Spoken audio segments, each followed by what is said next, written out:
D'abord, je précise que les constitutions n'ont rien à voir avec le peuple. On attribue au peuple quelque chose dont il ignore en réalité.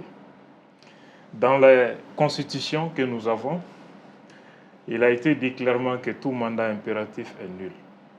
Ça veut dire que le pouvoir, ce que la Constitution dit, le pouvoir appartient au peuple, se trouve contredit d'abord par cette disposition.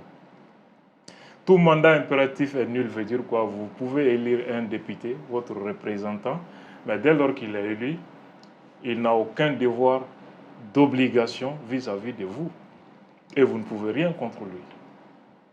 Et il agit non pas au nom de ses électeurs, mais la nation. Dès lors qu'on parle de la nation, il ne s'agit pas seulement des citoyens qui vivent, mais les citoyens déjà morts et les citoyens du futur et ceux du présent. C'est ça la nation en fait. Le passé, le présent et le futur, c'est ça la nation.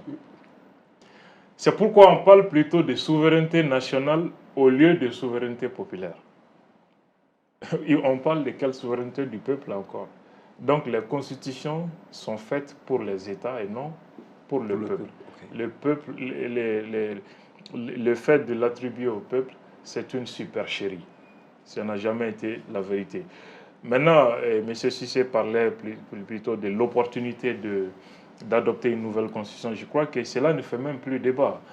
Parce que cette constitution est la réplique, sinon la copie pâle de la constitution française de 1958, en déphasage total avec nos besoins et nos réalités.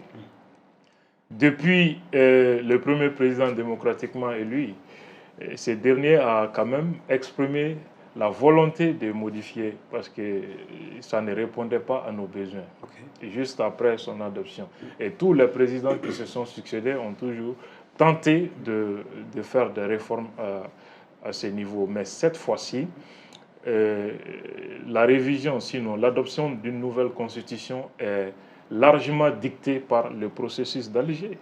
C'est ça en réalité le danger. Et c'est en cela qu'on peut s'interroger sur l'opportunité de l'adoption d'une nouvelle constitution.